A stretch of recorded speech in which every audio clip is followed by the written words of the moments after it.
I'm somewhat surprised, amazed, and delighted to see all of you out here on a Tuesday. I think it's Tuesday. I've been away from Rome for a while. Here to hear about art. I mean, you know, it's very flattering and exciting to see people here to talk about, well, art and art history. And I think, actually, I don't find it all that strange because, after all, I've dedicated my entire life to it. And the reason why I love art, and the reason why I think art is so important, it's not something that should be sort of left aside, is because art is a very powerful form of communication. Art is a way of saying things. When we make a work of art, when the church in particular, the Catholic Church, produced works of art, they were trying to say things. And they were trying to say things in a way that would bring people together, a way to talk that would be a much more gentle and persuasive method of speech. So I'm going to start with just a little note about how are you supposed to recognize Christians. Here we are in this wonderful Christian community, and what is the giveaway for a Christian? How will you know who the Christians are? Because they will love by the way they love one another. Doesn't always work out that way. And there was a particular moment in history where there was a lot of the question of where is the love became particularly important. It all began on October 31st, 1517, when this Augustinian father, Martin Luther, began to bring forth questions within the church, doubts, problems. He made aware of the problems in the church. But from there, the problems escalated, and more complaints and arguments happened. So we start with the 95 Thesis, we move on to Henry VIII's Act of Supremacy, then we have John Calvin, and we have a very fragmented church. And so by the time we get into the 16th century, there are people who, there's just such a fragmentation in speaking to each other that it becomes almost impossible for people to remember what drew us all together to begin with. And the most important thing, I think, this is really the factor that I think really changed, was a game changer in the period of the Protestant Reformation, was the printing press. And I hope you kind of are seeing some parallels. The way that the printing press was so successful, it kind of became immediately a form of communication that by 1550, 150 million pieces of printed matter were circulating around Europe. So think about that in relation to your own lives and the way social communication works today, right? So you put up a tweet, you put up an Instagram picture, and the next thing you know, you have hundreds of thousands, if not millions of views. And so this way of communication that was sent very, very, very quickly and could go, if you will, viral without much difficulty. But one of the most amazing things about the Protestants, this was really quite something remarkable about them, they mastered this form of communication incredibly well. They particularly Martin Luther, he was a master at clickbait. So you would occasionally find these titles. I remember when I was researching this book, it was just so incredibly fun. This guy should have been writing titles for every single major media outlet. So lines like, on the institution of the papacy founded by the devil. Of course I'm going to click on that. Oh yeah, tell me more, right? It was a fascinating, really good way of just catching with a few lines. Now, the Catholic Church does not have that same soundbite capacity. Well, the reason why we cannot say that is because, well, it's founded by St. Peter, and we find this in the lines of St. Matthew. By the time we get to line 15, right? So this was not this particular form of this printed matter that's supposed to go out in pamphlets, and then the illustrations are fabulous. These Paps builders, so they also were able to use satire in a very, very powerful way. I think by now you've figured out what's going on in the other picture. Sort of explosive rhetoric, quite literally, and so this highly satiric literature that made fun of the papacy, and in doing so really decreased the prestige of the papacy. And so the Catholic Church finds itself in this kind of, they can't quite keep up with the Joneses with this clickbait and the satire. This is just not what the Church does. But there is another way. And there is an ancient alliance that the church has had.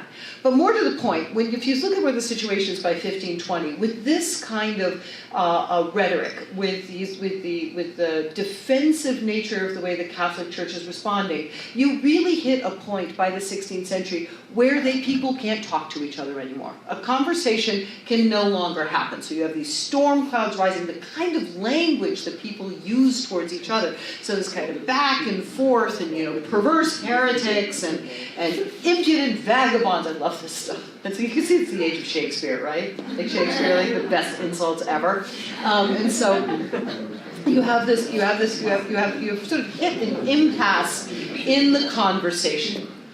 So an interesting thing happens. They begin to fight once you can't talk, right? Once communication breaks down, the next thing, violence erupts. And so you have situations or circumstances like the St. Bartholomew Day massacre, which takes place in Paris, or in 1530 we have the Martyrs of Gorkum, which take place in Holland, but people are dying, people can't talk to each other, there's a tremendous difficulty in trying to persuade people. And then the Catholic Church suddenly remembered it has something in its arsenal, which it had at that point for over 1,000 years. It was time to pick it up, dust it off, and use it again. And what they had was art. And during the Council of Trent, which was the 30-year-long, or was it a 20-year-long series of meetings, the Catholic Church dealt with bit by bit all the questions and all the doubts and all the arguments about the things that have been tenets or sort of deep-rooted foundational aspects of the Catholic Church. And they did it very nicely with these long explanations and how you find it in the history of the church and in the tradition. But by the very end of it, at the very end, this is very embarrassing for art historians, because we think we're like everything. Of course, and then there were the pictures.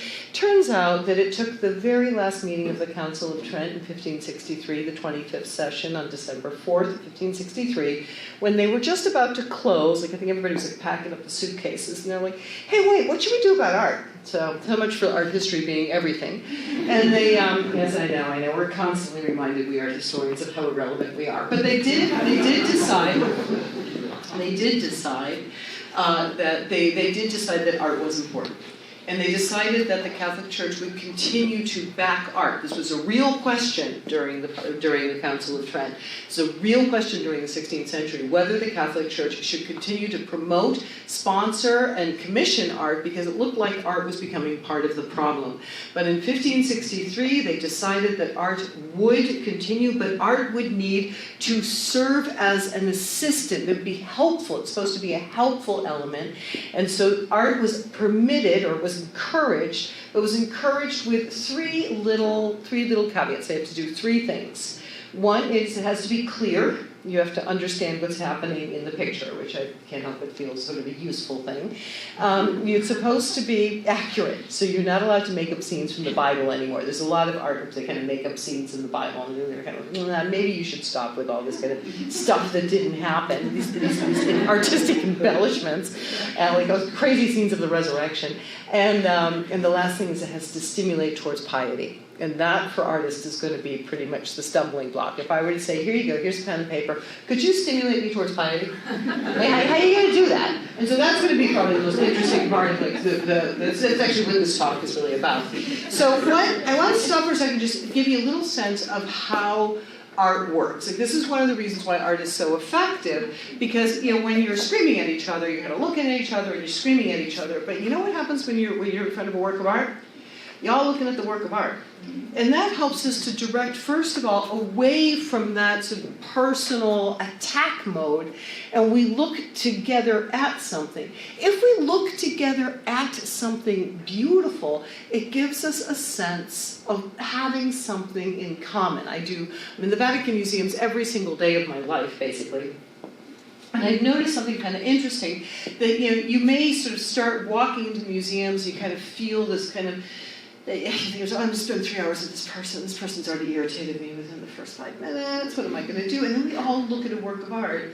And we all start appreciating the work of art, and the kind of friendship begins to grow laterally because we all look at and appreciate the same thing. This is really one of the reasons why art is such a powerful agent for peace and for communication. So I'm going to be dealing with 3 issues. I'm going to show you how the impetus towards the commissioning of art in the late 16th, early 17th century really helped to create a dialogue and a way to confirm or to teach even the Catholics what they believed in a more persuasive way. I picked 3 issues for this. 1 is the question of the sacraments, number 2 is the question of intercession, and 3 is the question of cooperation and salvation. These are, of course, big bones of contention during the period of the Protestant Reformation. The Catholic Church wants to state its position, without yelling, wants to state its position in a way that makes people kind of excited about it. And so we'll start with sacraments. We start with, I'm going to be dealing only with the sacrament of the Eucharist here, but one of the very first things the Catholic Church does is remembers, where is it that we really learn about the faith? Obviously the family is an important part, but what's the locus? What is the place par excellence where people experience the sacraments in the Catholic Church? It's inside a church. So one of the very first things that Catholics do, they're like, you know what, we need to think about church building. They're in the middle of building the gargantuan St. Peter's, which is kind of focused on a center, and they think, no, we need to think in terms of a church that brings us to Jesus.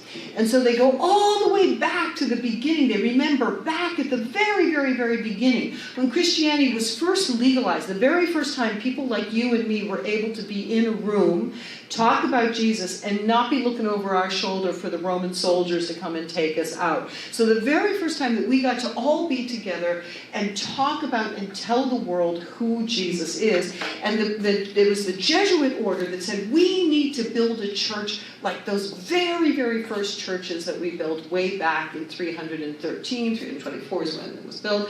And then they built this wonderful church called the Jesu in Rome. And it's a church where you walk up the front, it's got a big, broad, white facade, and you step in, and it just takes your breath away. And it takes your breath away in part because of this very interesting design that is almost like a tunnel. So you come into the church, and it just brings you all the way down to where you would find the tabernacle on the altar, where the Catholic Church, that would be where Jesus is. And so it's really a funnel, this idea of bringing you someplace. Everybody comes in together, and everybody is directed straight to Jesus. That was where they started, by building spaces that would bring people together, ecclesia, bringing people together. And then, how are we going to decorate those spaces? And they started commissioning art. One of my favorite things about the Catholic Restoration, the Counter-Reformation art, as we call it, is that the people they chose as their special agents are not on paper the best examples you're going to find in the Catholic Church. So the work you see here is by an artist named Caravaggio, whose real name was Michelangelo and Caravaggio. He was born in 1571. He came to Rome in about 1590. Found the name Michelangelo already taken in the city of Rome. My name is Michelangelo, you know. Okay, so he did take the name of his hometown, which was Caravaggio. And Caravaggio came down, he wasn't anything like Michelangelo, really. He had never trained to fresco, so he's never going to do a Sistine Chapel ceiling. He didn't really have much experience with drawing. He's an oil painter, who, by the way, an oil painter with a license to carry a sword, which he unfortunately carried, and was usually having to be bailed out of jail. As a matter of fact, we know his life through police records, of which there are no less than 40, and most of them are for aggression. But be that as it may, he was such a great painter. They were like, oh, okay, so he's got a few flaws. I know he killed someone in the edge of town, but that's for another talk. So Caravaggio sort of has this big break in 1599, and he finds himself suddenly in demand with the hottest new religious orders. So really these new religious orders that are really created, they're founded in order to really bring forth, propagate, hold up the Catholic religion. He finds himself a very hot property. And for the Oratorian order, a church called Chiesa Nuova in Rome, he was commissioned by a very, very powerful family to produce this magnificent work, which is called the Entombment. And it's an altarpiece. It went right above an altar in the side wall. And the interesting thing about this work is that when all the other contemporaries of Caravaggio saw the work, all the other jealous painters like, oh, why didn't I get that job? They're like, this guy is just too realistic. He doesn't understand anything about making things beautiful. He's too realistic. Now, I'm presuming that by too realistic, what you're talking about is that the Virgin Mary, who is actually this woman here in the center, does not look like the 20-year-old mother of a 33-year-old man, as the Catholics always love to make Mary look like she's 20. And so the fact that she actually looks like the mother of a man who, died on a cross, I suppose that's overly realistic in the minds of the art critics of 17th century Rome. Also, I suppose the fact that the people standing around do not look like they came out of central casting for a Marvel movie, right? And then over here we have Jesus, who is definitely looking kind of dead. Right? I presume this is what you mean by excessively realistic. But I just keep wondering, like, how can you really seriously call this realistic? Look where they are. Like, where are these people? It's like what is it, a black box theater? Who knew the gospel took place in a black box theater? Like standing against, there's no depth. And by the way, I don't really think, I once had a group of students who actually tried to recreate this for me, because I still don't think you can actually drop a body into a tomb in this fashion. Like, I don't think it's so I don't see this as being very realistic at all. As a matter of fact, the thing I find the least realistic is, excuse me, but where's that light coming from? Is it morning? Is it afternoon? Is it evening? Is it torchlight? Is it firelight?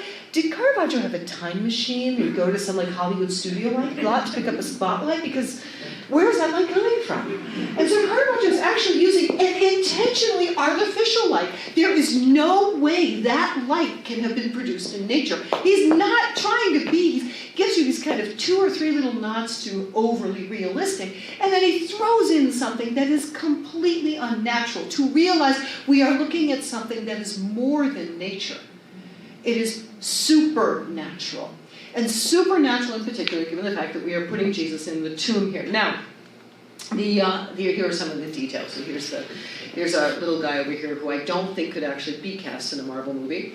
Here is our elderly Virgin Mary. Here's dead Jesus. Here's the feet, which are dirty. Jesus' feet are dirty. They don't really like to do that in Renaissance art. But my point is this. He uses the light in a very, very fascinating way. Your eye gets drawn to Mary Magdalene, who's in the upper right-hand side. For those of you who have you're interested in iconography, Mary Magdalene is always the most upset person at the crucifixion. So you can always spot her because her hands are in the air and she's screaming. She's always very upset. And so she catches your eye with it as a beacon in the upper right-hand side. And then what happens is that your eye gets moved from figure to figure to figure. Do you see how your eye is being brought down through the work? This is one of the most brilliant things about Caravaggio. It's worth all the having to bail the guy out of jail every other day because of the way that he's moving your eye through the light in a progression from the upper part to the lower part. Next time you go to a museum and you're looking at a large format painting with many different figures from this particular period, notice that every other painter, the composition always makes you look up. They're usually triangular compositions. You're usually going like this when you look at a painting. Caravaggio makes you go like this. And on a good day, with a painting like this one, Caravaggio, you're going down, down, down, down, down. Next thing you know, what are you doing? You're bowing. You find yourself before that altar in a position of worship. You bring your respect just by looking at the painting.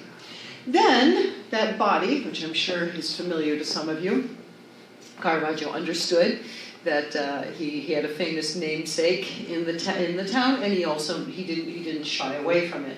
So you have something very, very, very similar. He borrows this from Michelangelo. Michelangelo's body in the Pietà has the body of Jesus kind of sitting on the fold of cloth. He looks like he's about to fall off the edge of the fold of cloth.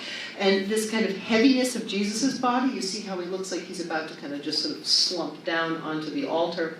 And this is an interesting effect where you have the hand of Jesus touching the corner of the altar stone. It's the only thing in the painting that gives you a sense of depth, that and the other guy's elbow. There's really no sense of a depth inward in the painting. The only sense of a kind of a three-dimensionality is the way the corner of the tombstone faces out towards you. Now remember, it's sitting right on top of the stone of the altar. And Jesus points to, look at that, a big blank hole in the middle of the painting. Do you know once upon a time there were rules in painting? And pretty much rule number 1 in the painting rule book was you have to complete your composition. If you do not know what to do and you have to put a blank space in the painting, you should not be painting paintings, you should be making pizza.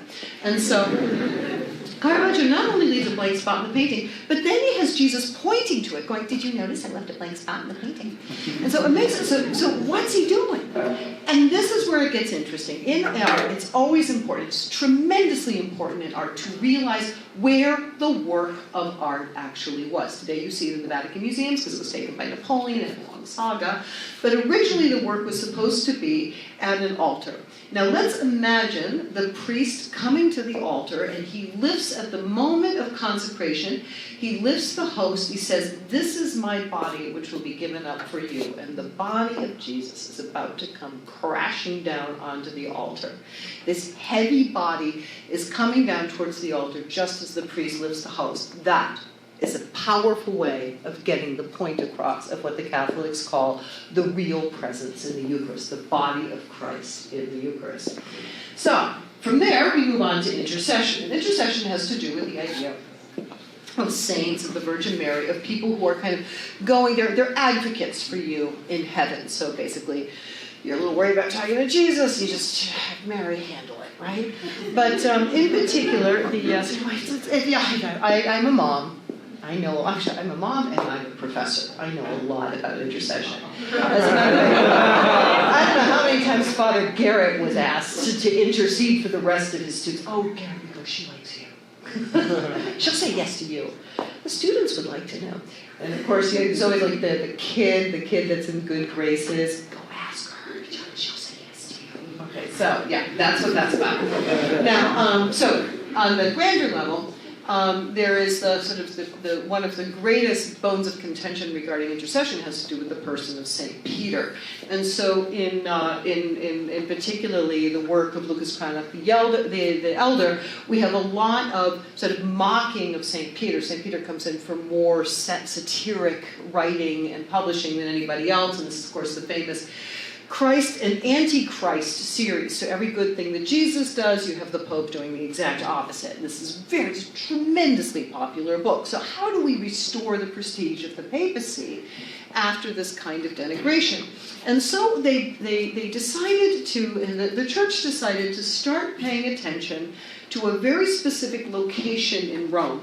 What you have here is the northern gate in Rome. If you're coming into the city of Rome, this is where you first enter the city. This is called Piazza del Popolo, and there's 3 roads here that will take you any place you need to go. St. Peter's this way, St. John Lateran, St. Mary Major.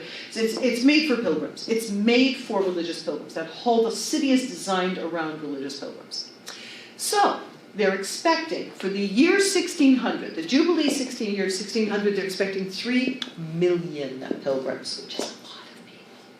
And they decide in the very first church that you'll see, you're a pilgrim who's walked 500 miles to get to Rome, you've made it through the bandits, you've managed not to catch malaria, you got food poisoning from some horrible shack along the road, but you've gotten over it, and now you've crossed the threshold of Rome, and what's the very first thing you want to do? You want to walk into a church and thank God that you made it. And so conveniently we have a church placed right here called Santa Maria del Popolo. And that church gets a lot of attention, also because Martin Luther actually lived in that church. So that church, they're kind of watching that one. And so in Santa Maria del Popolo, they decide to put in a really interesting series of paintings to celebrate St. Peter and St. Paul. And what you need to know as a backdrop is that in Rome, we consider St. Peter and St. Paul twins. You have Romulus and Remus, who are the twin founders who began Rome on April 21st of 753 BC, one presumes around 7:30 in the morning. And then you have, on the other side, Peter and Paul, St. Peter and St. Paul in Rome. We have the day off on this day. We traditionally believe that on June 29th, St. Peter and St. Paul were executed. Paul beheaded, Peter crucified upside down. And the fact that the 2 of them died on the same day means that they were born in heaven on the same day, which makes them what? twins. And so this is actually one of the earliest types of art that you would find. If you were a pilgrim coming to Rome in the 4th century, you would have picked up, if you were a wealthy pilgrim, you would have picked up this piece of gold glass where Peter and Paul share the same martyr crown to give the idea of Peter and Paul as twins. And this is something very, very constant in the history of art. This was the icon that covered the tomb of St. Peter. When you went to see Peter's tomb and you went to touch the dirt of Peter's tomb, this is the little lid they have to live with, this sort of Peter and Paul giving each other sort of a happy little hug. Over here we have the death of St. Peter and the death of St. Paul, the Stephanesque triptych. That was the altarpiece in St. Peter's. So for 250 years, it was sitting right on top of St. Peter's tomb, and it was painted by Giotto, who was the greatest living artist of the 1300s. It was, you walked into St. Peter's, and it was Peter and Paul are brothers, Peter and Paul are brothers, Peter and Paul are brothers, and then with the Reformation, they get split. The Protestants are claiming Paul, and the Catholics are so involved in building St. Peter's that they don't really think of anything else. So, the decision is made, how do we draw out the idea of Peter and Paul and this twinship once again? And so the first person to do it, the first person to be hired to talk about Peter and Paul with their new version of the twinship is Michelangelo. Because instead of showing the death of St. Peter and the death of St. Paul, which has always been done in the history of art, now it's going to be the death of St. Peter and the conversion of Saul. So, what's the message we're trying to get across here, right? So, the death of St. Peter and the conversion of Saul, painted by none other than Michelangelo Buonarroti in the chapel, that was the Pauline chapel outside the Sistine Chapel. And look at these amazing images. Here's like St. Peter. He's been crucified upside down. This remarkable painting is painted along a side wall. It's very large. And as that's used to be the room where the Pope was often elected in that chapel. And so the Pope would be, he would be elected, he would be at the altar, and then as he turns around to walk out of the chapel, do you see how Peter's head is lifted and he's looking? And his eyes follow him all the way out there, like Peter watches him all the way out there. Basically, he's saying, look, this is the job description. And then on the other side, you have this remarkable image of St. Paul, who's lying on the ground. You see him as an older man. Michelangelo and the Pope were very old when they were painting this. You see this sort of extreme sports Jesus, who is kind of cool, upside-down, like ray dropping. And this kind of massive ray that goes between the two of them. This is something of a mighty war steed, which is galloping off into the distance. And in both cases, you have a gazillion people, right? These are noisy, busy, very, very crowded events. Lots going on here, right? So who do they get to do the chapel in Santa Maria del Popolo? They got an artist to do the altarpiece whose name was Annibale Carracci, believed to be the greatest artist alive in 1599, a painter from Bologna who does the glorious mystery of the Assumption, using his bright colors, showing his signature technique of what we call foreshortening, where St. Paul's magnificently pedicured foot is extended in the foreground, and his body stretches in the background, while Peter holds on to the sarcophagus, and he turns out towards us. Elegant, balanced, luminous, everything you could possibly want for the glorious mystery of the Assumption. Who do they hire for the side walls? Caravaggio. Caravaggio walks in and says, oh, that's nice. I'm going to do something different. And he takes that crazy style of his, and he contrasts, and yet you can see, for example, Peter's wearing a blue robe, and the other one, you can see the blue robe here. He contrasts the scene, the joyful mystery, with these two moments, again, picking up the same theme that Michelangelo has done, the death of St. Peter and the conversion of Saul. So he's got a double competition. He's got to compete with Annibale Carracci, the world's most famous artist, and then Michelangelo, whose legacy, Michelangelo had already died, 40 years earlier. You have to compete with the insane legacy of Michelangelo. And Caravaggio really brings his own vision to the table by stripping down these stories to their barest possible essentials. In the image of St. Peter, which I tend to call Men at Work, you have three, so the painting actually, this painting would be along the side. So the first thing you see when you look at the painting is a big mustard-colored rear end and some really grimy bare feet. Like, hello, welcome to the church, and here's a rear end in your face. Right? It's a very, very strange way of doing things. It kind of catches your eye. But at the end of the day, if you look what the guy is doing, he's lifting the cross and he's using his gluteus maximus muscle, right? He's just, all you see is a muscle group at work. Then you get another muscle group over here. The slide isn't, it's not quite big enough. But actually, if I pushed it over, anyway, this little bit of red here is the shoulder, right? Because this guy, he's lifting with his shoulder. So we see another muscle group at work. And then over here, this guy in the green, he's putting literally his back into it. We have 3 muscle groups in the midst of working, 3 blocks of color, not one face visible. These guys are just cogs in a machine. They're working, they're not thinking about what they're doing, they're not thinking about the fact that they're killing the Prince of the Apostles. They're not asking themselves any question. They're just going through the motion to make their paycheck. And this is how Caravaggio portrays them, with the striking difference of St. Peter, who is not given the Giorgio Armani or the Tom Ford like hot model body, but he's just as big and muscular and heavy as those other men, but he is bathed in light because he knows exactly what he's doing there. And what he's doing, his job is to stay on that cross. You literally see him holding the nail into his hand as he stays on that cross. And then down below you have that big old rock. And that big old rock is a signal for the pilgrims. Because this is Peter, whose name means rock in every other language except for English. And that rock is planted just it's a half-mile away at this point for the pilgrims. So really establishing the presence of Peter. You are Peter, and on this rock I will build my church, and I will give you the keys to the kingdom of the heavens. So really establishing who the Pope is. And across we get the image of St. Paul. And St. Paul's conversion, which is always sort of told with this sort of dramatic horse story, when there's no horse mentioned, this sort of dramatic image of with Michelangelo, where you've got Jesus flying down from the heavens, and there's a lot of screaming going on. In the case of Caravaggio, you'll see that he really took that one down to a minimum. I'm pretty sure I have a. Here we go. This is our little muscle group. So in the case of Caravaggio, you have the first version that he did. The first version, he used one of these mighty steeds. He's a beautiful, sleek horse here. We have a very disconcerted, whatever that guy is, over here.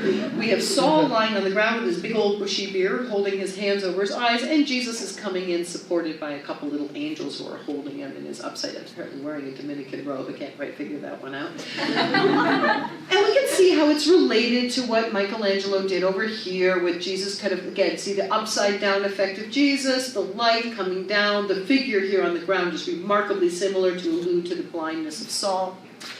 And then Caravaggio, he produced this work, he put it up, and then he said no. And he went in a completely different direction. You can see how dramatically it changes in the fact that we have only 3 figures here. Most of the canvas is occupied by the horse, mind you. It's not even like a fancy horse. It's not like some sort of glistening, fabulous thoroughbred. It's like a rent-a-horse of the cheapest category. And the guy next to it is like the minder. He's like the horse cabbie. He's like, no one knows what's going on. The horse isn't excited. The horse doesn't care. I don't know what this guy's doing. The horse minder's like, is it a coffee break already? He's an Italian. He's probably thinking for a cigarette break. And who is missing? Shockingly. Who is missing in this incredibly famous story? Saul, why do you persecute me? Who said that? Jesus, and he's absent. Caravaggio dared to remove Jesus from the picture, at least this kind of upside-down extreme sports athlete. And instead, what he gave you was the light.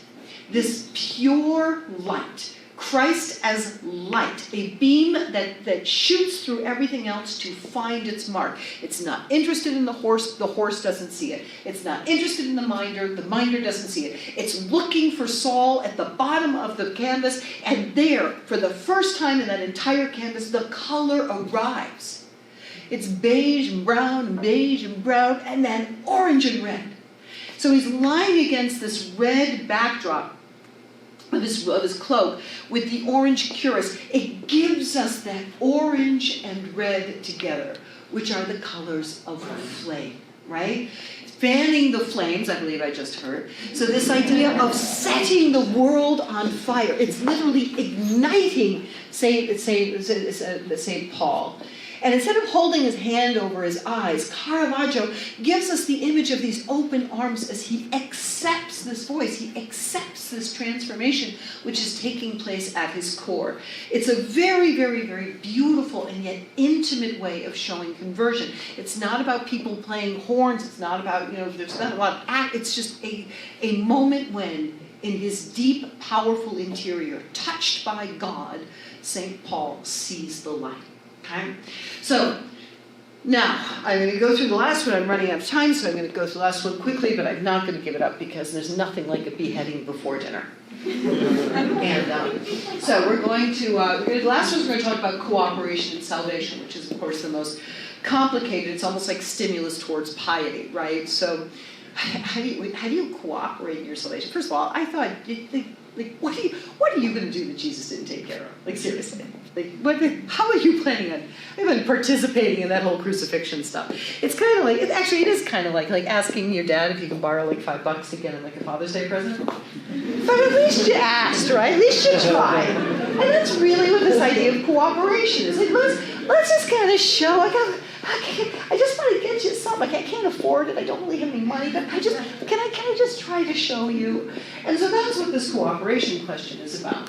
And cooperation, of course, it's complicated, and there are a lot of different aspects of the Catholic Church. And for some people, it's really easy. So we get all these pictures of Michael the Archangel defeating Satan. You know what's kind of interesting about Michael the Archangel? Apparently, it takes no work for him to defeat Satan. Like, he can do it. It doesn't get a spatter of dirt on him. And his clothes are sort of perfectly clean. And not only, I think the most you get is like a tiny, maybe little furrow in the brow. But,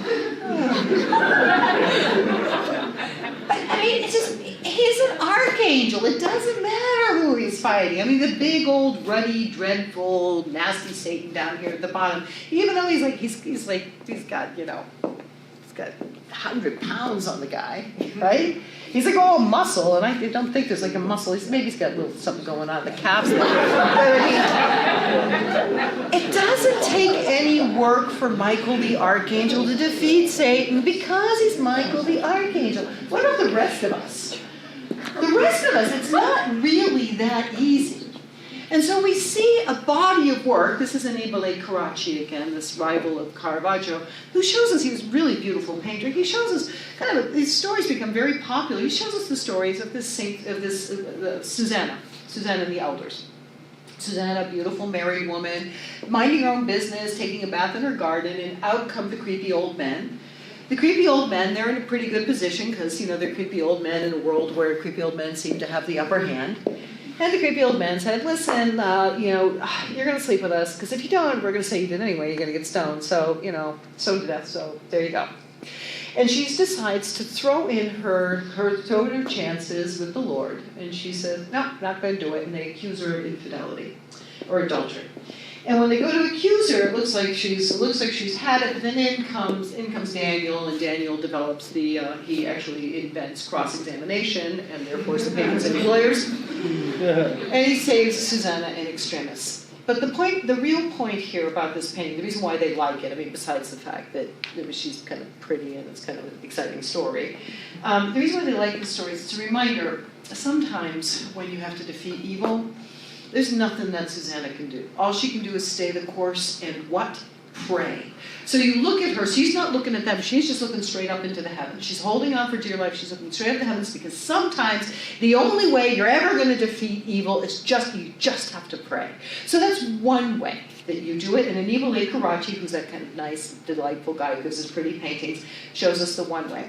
Then we have Caravaggio's way. So here we have Judith and Holofernes. And I am very sorry to say this, but I am very sad for all of you who do not have the Catholic Bible, because this story just rocks. This woman is amazing. So here's Judith. She's a widow. She's got a fabulous piece of property in lower parts of Jerusalem. And in comes nasty Assyrian general Holofernes and his whole troop. And all he really wants to do is kill everybody in Jerusalem, but he's not that interested in the people in the outskirts. So he gathers all the men in the community and puts them, all together in a little meeting. And he says, listen, if you just pay us some tribute and let us pass, we won't kill all of you because we just want to kill the people in Jerusalem. So good. And the men are like, yeah, well, maybe we can think about it. We'll get back to you in a couple days. So Judith is like, I beg your pardon? So Judith gets her maid, and the two of them go over to Holofernes' place, and she's got a very big bottle of wine. She says, listen, before you destroy the whole family, the whole group, why don't we just have a drink? And he, of course, is like, ooh, hot lady, ooh, wine, ooh, hot lady, I'm so tough. And he drinks the wine, gets drunk, passes out, and she just cuts off his head, puts it in the basket, comes back, puts it on the table, and says, problem solved. She's like, what a woman. Anyway.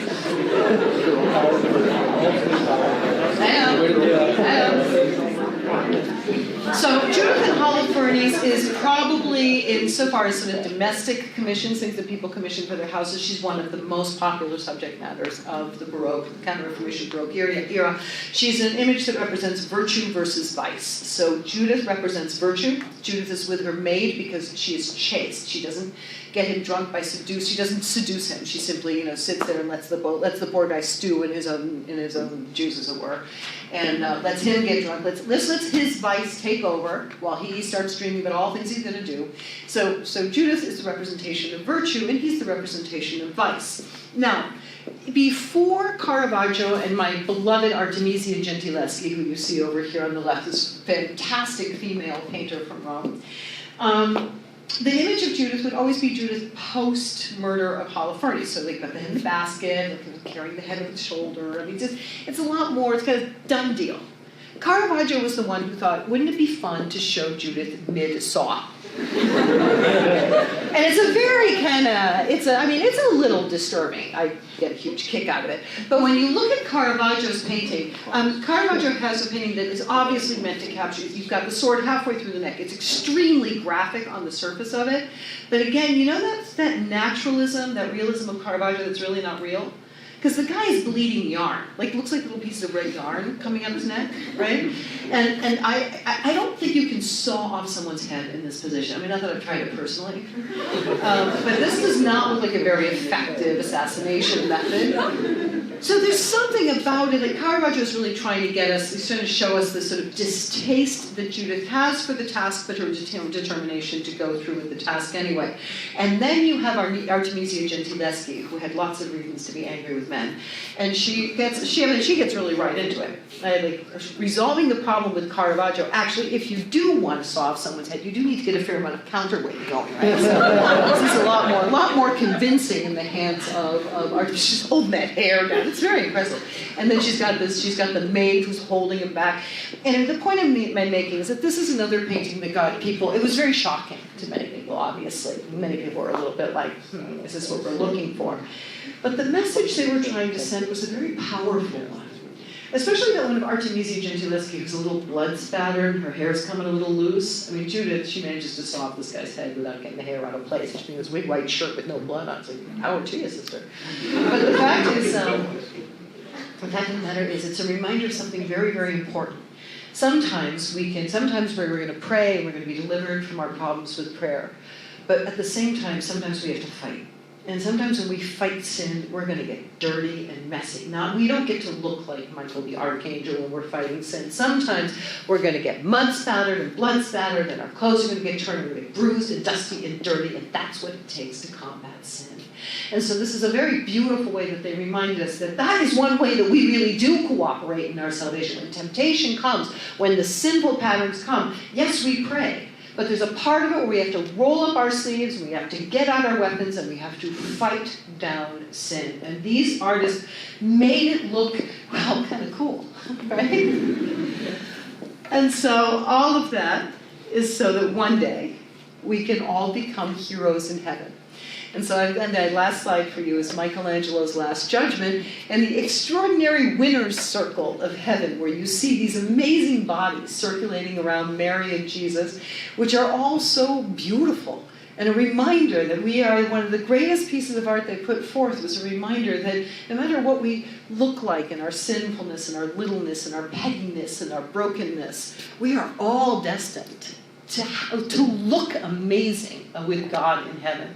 And one of the most beautiful things that Michelangelo gave us before he died was the possibility of looking at ourselves as the victorious athletes standing around Christ and the saints in heaven. With that, we are done.